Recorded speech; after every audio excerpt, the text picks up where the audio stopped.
English learners. Welcome to my presentation, Reflecting Learners' Diversity, Promoting Inclusion. I'd like to start with playing a short musical piece. While it plays, please look inside you and tell yourself what emotions you experience. Hark at the bells, sweet silver bells, all seem to say throw cares away. Christmas is here, bringing good cheer to young and old, meek and the bold. Ding dong, that is their song. With joyful ring or caroling, one seems to hear words of good cheer from everywhere, filling the air. Okay. Do you recognize the tune?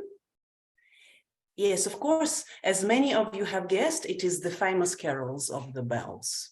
Even people who don't celebrate Christmas must have probably heard it at least once. How does it make you feel? Does it make you feel good? Probably yes. But do you know the origin of the melody? Let me tell you, what is now more commonly known as Carol of the Bells was originally a Ukrainian folk chant, Shedrik, arranged by a Ukrainian composer, Mykola Leontovich, at the beginning of the 20th century.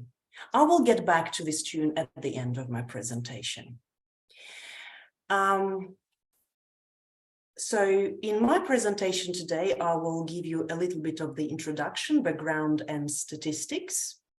I will talk about the trauma triggers in a classroom that were summarized by the organization called STARTS. I will present the analysis of the course book that I've done. I will share the feedback of my students when they were answering the student survey. Then I will suggest some solutions to the problem, and that will bring me to the conclusion of my presentation. Okay, so I hope that many people out there will agree that the year of 2022 was rather eventful, and that those events have changed the world forever. The tragedy that has been unfolding in front of our eyes in Ukraine has contributed to the change, and we as the ESL community have to react and adjust accordingly. In my presentation today, I'm going to speak about a gap in the learning materials that has been discovered by me. I will present the collated response of my learners to a student needs survey. And as I mentioned, I will offer some solutions that are likely to drive success and benefit the learner's mental health while in the classroom. Well, here is some statistics. According to the United Nations High Commissioner for Refugees, more than 8 million refugees from Ukraine were recorded in Europe. This is the data from the 7th of March 2023. Besides that, since the 23rd of February 2022, the Department of Home Affairs of Australia has granted over 10,000 visas to Ukrainian nationals in Ukraine and hundreds more to Ukrainian nationals elsewhere. And nearly 5,000 of these visa holders have since arrived here in Australia. CBC Canada indicated that 132,000 refugees from Ukraine have entered their country. And the United Kingdom has taken in 161,400 Ukrainian nationals, according to the conversation. What do these numbers tell us as teachers of English? These numbers mean that, first of all, these figures have become and will become real people and children sitting in our classrooms. Hence, we should realize the immense trauma that our learners have been through and try our best to inspire them, distract them from negativity, and make them feel good. Just on this point, I would like you to look at the list of the triggers. I'm quoting here the New South Wales Service for the Treatment and Rehabilitation of Torture and Trauma Survivors. in short starts. In their October presentation delivered at TAFE, New South Wales, the starts summarized a list of the following trauma triggers in the classroom. So among those are the following: bells and fire alarms, bright lights, closed doors and shutting blinds, misgendering, assumptions of being heteronormative, confined spaces, people writing things down, questioning, talking about family, certain images, sounds, and smells, and themes of syllables. Understandably, I got very interested in the last 2 points, which are the certain images and sounds and themes of the syllabus. And this is where I have discovered a certain problem. According to my observation, firstly, I saw that there is a certain disbalance when including and mentioning some countries and excluding others in the syllabi of textbooks. And secondly, there is a trace of bias. To illustrate this, I decided to analyze a syllabus of the first textbook that I found handy. My method was straightforward. I picked up a very popular textbook, and by the way, personally, it's my favorite. I've been using it a lot with different levels. The level that I chose was beginner, as it is what I'm currently using with my Ukrainian classes of refugees. I made a list of all the countries and counted how many times there was a mentioning of a particular country's cuisine, sport, towns and cities, art, architecture, etc.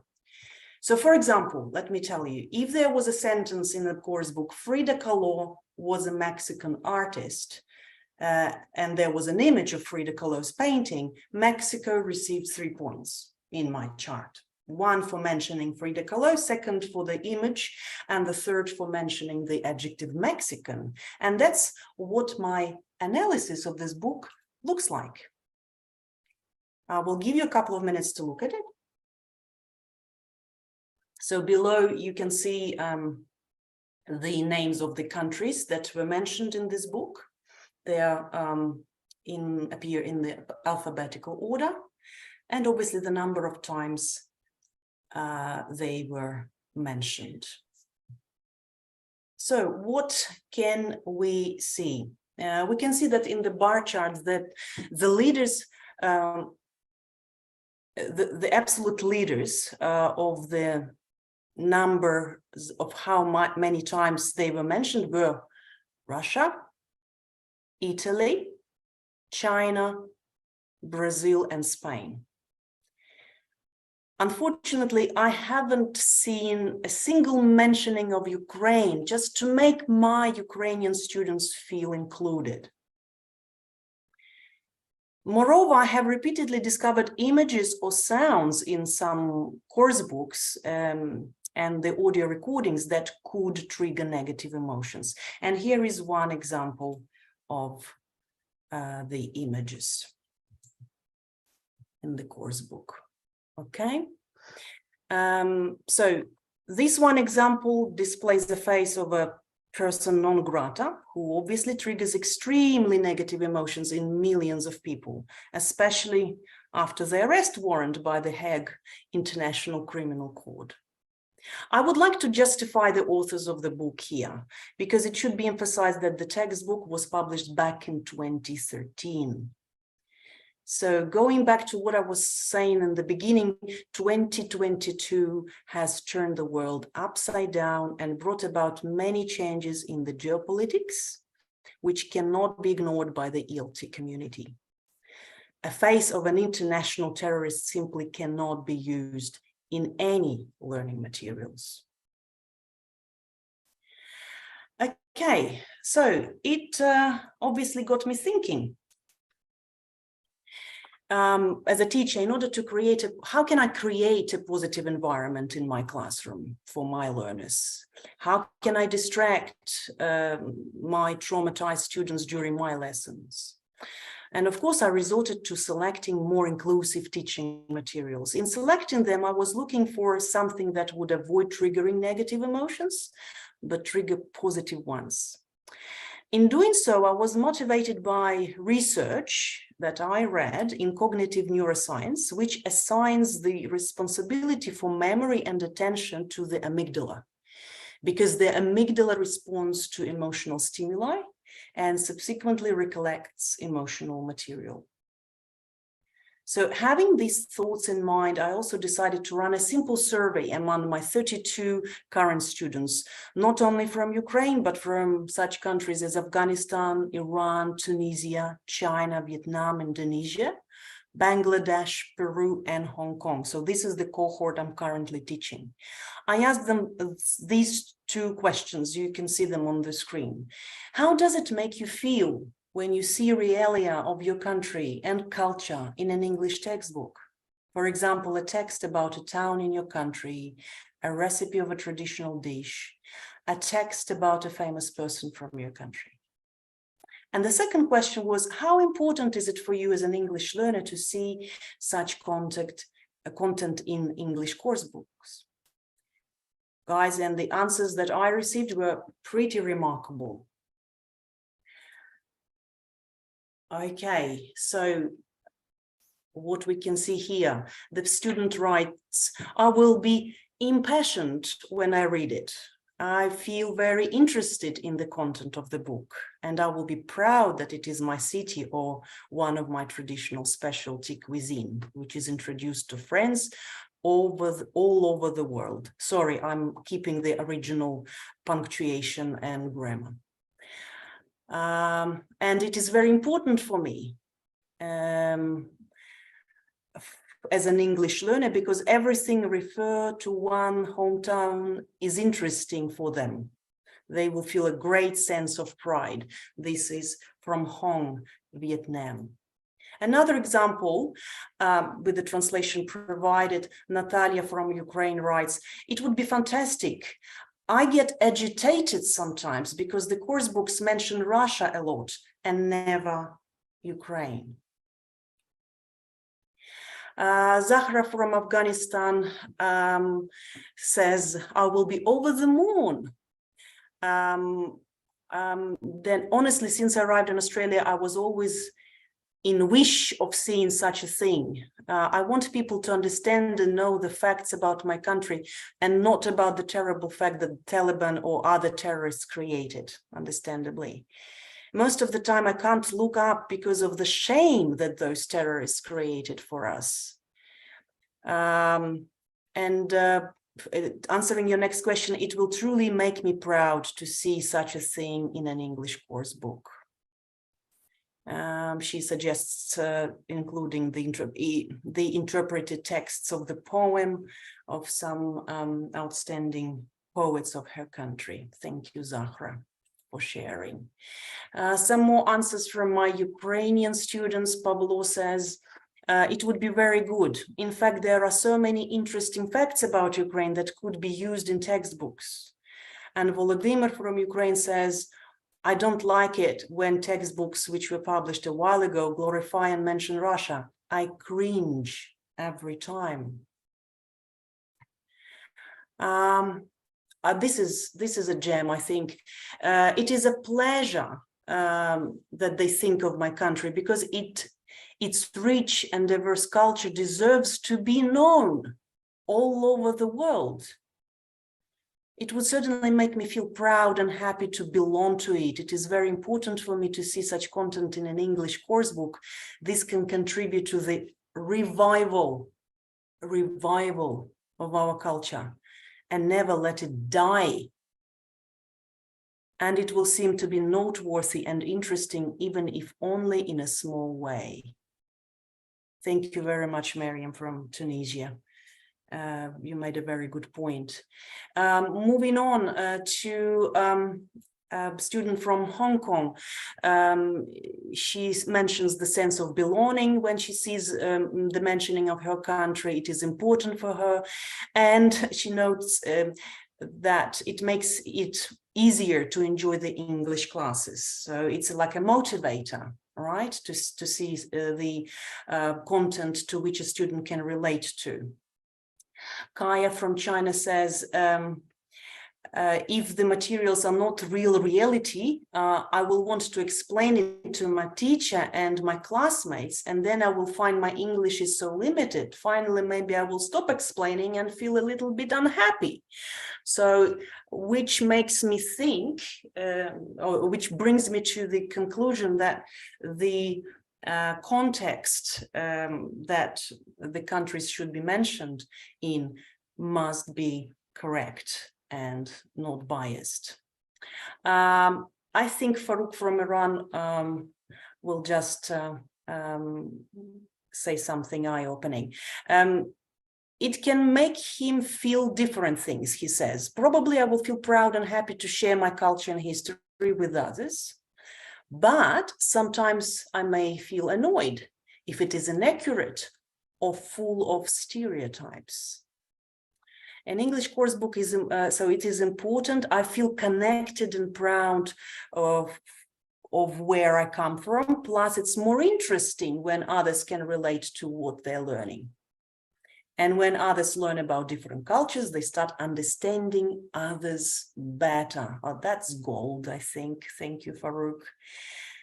So he said, he gives the conclusion, the inclusion of content about a learner's country or culture in an English textbook can be beneficial, but it's important to ensure that the representation, I should say, is accurate, respectful, and diverse.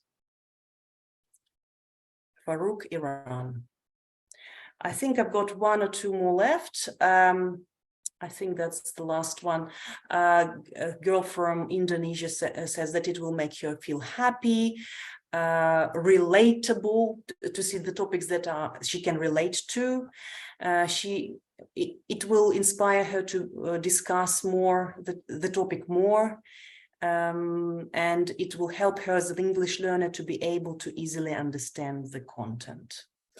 So I really appreciate my students' answers. So this is a little summary of the key adjectives or the key phrases that were used by the students to describe their feelings if they see the content which is relevant to where they come from.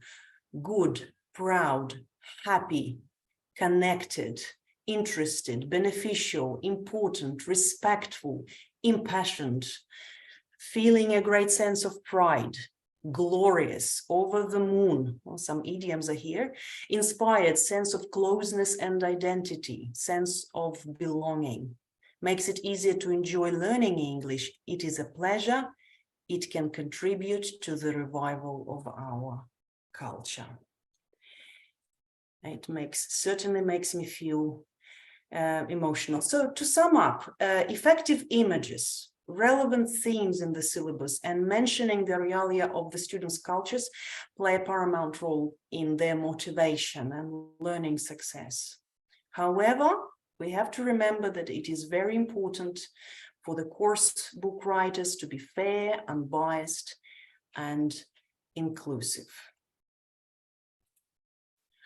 So that brings me to my next part of the presentation, which is solutions. I have tried to think about what we as teachers, curriculum writers, authors, and publishers can do to enhance the positive emotions by the syllabus and to remove the negative emotions.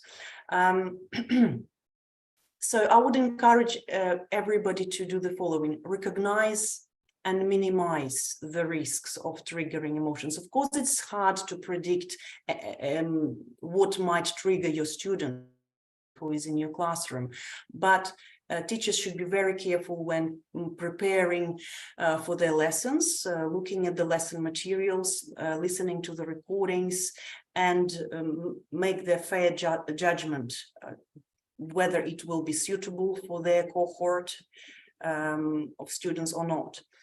Preempt triggering conversations and topics, which is understandable. Teachers should be mindful of the current not only teachers, but the publishers and the curriculum writers should be mindful of the current world affairs. We should be considerate of the nationality mix in the classrooms. We want to include everybody. Doesn't matter how small the country is that the student comes from. Definitely double checking the information in the learning materials is a key, and the learning materials must have a balanced approach to the principle of inclusion, so that we avoid this disbalance of the number of mentioning of one country and not mentioning others.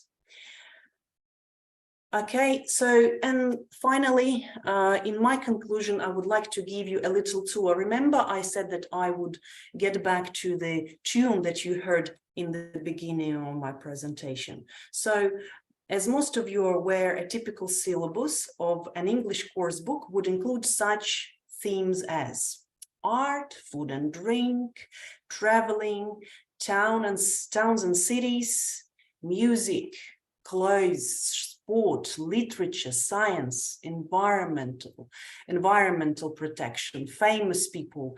So, and I'm here to tell you that my country, Ukraine, where I come from, and its people have a lot to offer to each of these themes. And here is my tour.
Thank you very much for listening. If you want more information, please download the PowerPoint slides that will be attached to my video presentation.